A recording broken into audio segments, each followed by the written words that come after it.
Surviving the corporate world isn't about luck. It's a game of strategy. It's about holding your nerve and knowing exactly when to play the right cards. Today, I'm bringing you 3 unbelievable stories of malicious compliance. Stories where employees didn't just surrender to toxic management, they used the exact rules they were given to completely outsmart the system. First, you'll see what happens when a company decides to punish their absolute best performer, only to have their entire department legally paralyzed in return. Next, a micromanaging supervisor demands a front desk worker stop helping people. A brilliant rule that turns their waiting room into absolute chaos by lunchtime. And finally, a toxic boss begs an ex-employee for a 5-star review and gets exactly what they asked for, destroying the company's fake ratings along the way. Let's dive in. Have you ever worked for a company that punished you for being their top performer?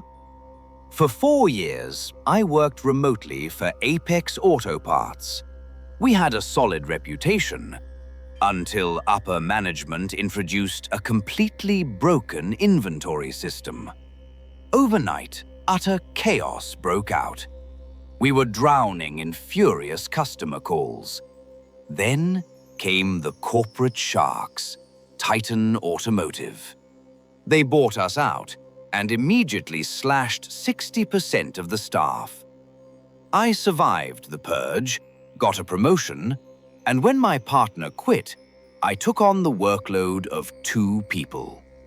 Imagine being the absolute best employee at your company, only to have management secretly cut your pay. I was taking over 300 calls a week, hitting 7,000 performance points, and racking up hourly efficiency bonuses. But my boss just couldn't stand it. He called a sudden meeting to announce a new point system. Overnight, my 7,000 points were gutted to just 1,800, completely wiping out my bonuses. The company sent a clear message: hard work gets punished. So I handed in my 2 weeks' notice right on the spot. But when they used a technicality to withhold my earned vacation pay, I knew exactly how to get my revenge. Here is how I legally paralyzed a toxic corporate office in just 2 weeks. After my company unfairly slashed my bonuses and withheld my vacation pay, I embraced pure malicious compliance. For my final 2 weeks, I refused to work a single second outside my contract. Every afternoon, the moment my assigned tickets were cleared, I clocked out early using my remaining comp time.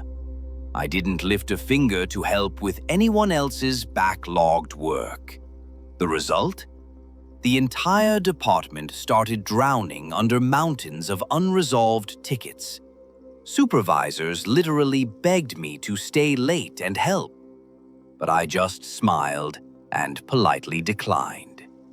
On my last day, my desk was completely clear, while the rest of the office was sinking.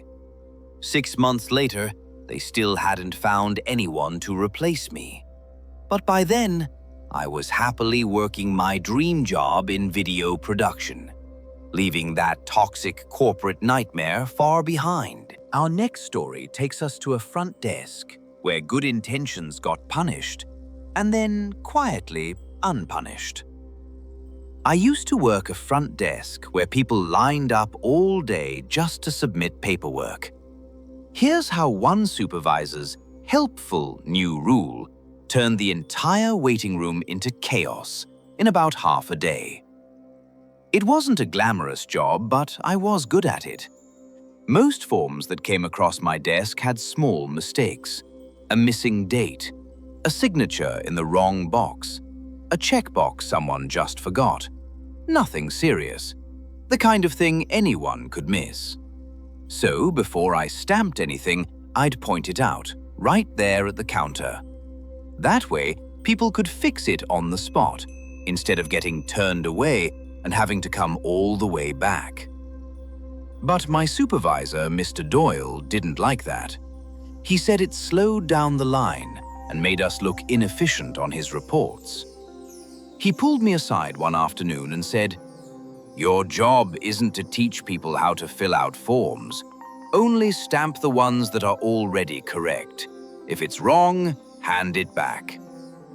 I asked if that meant even small stuff like a missing date. He said, "Doesn't matter how small. Not our job to fix their paperwork for them." So, fine, I stopped helping. From then on, I just checked each form in silence, and if anything was missing, I handed it straight back. No explanation, no hints, exactly what he asked for. By lunchtime, the waiting room was packed. People kept coming back 2, 3 times, confused. They kept asking why their forms were getting rejected, with no idea what was actually wrong, since apparently nobody was allowed to tell them anymore. That's when Mr. Doyle came out himself, looking a little overwhelmed. He walked up to me and asked, "Could you maybe just tell them what's missing on their forms?" Which was, of course, exactly what I'd been doing before he told me to stop. The only real difference by that point? We needed a lot more chairs in that waiting room.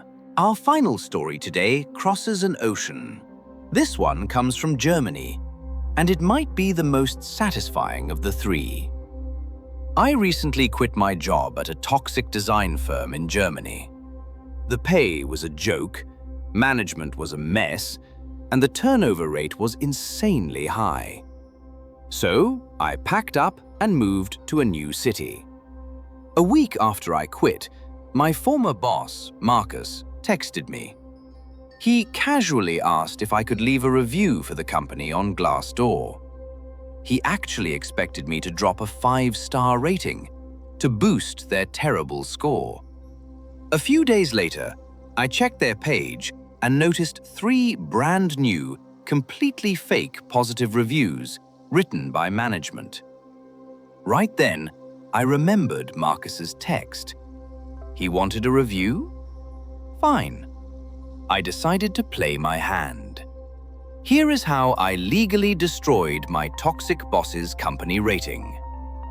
After he begged me for a 5-star review, I sat down and wrote a brutally honest 1-star review.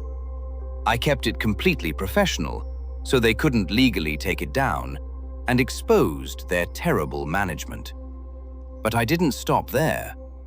I contacted the platform's support team and reported the company's fake positive reviews. Within 4 hours, those fake reviews were completely wiped out.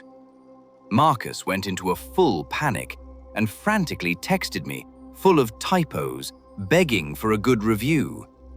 He had no idea I was the one who just folded his entire game. The best part? A friend still working there told me management is now terrified and suddenly treating everyone with respect. Sometimes, you just have to let the house lose. If any of these hit a little too close to home, tell me in the comments which story was your favorite. And if you've got your own story like this, there's a way to send it to us. I'll leave that right here.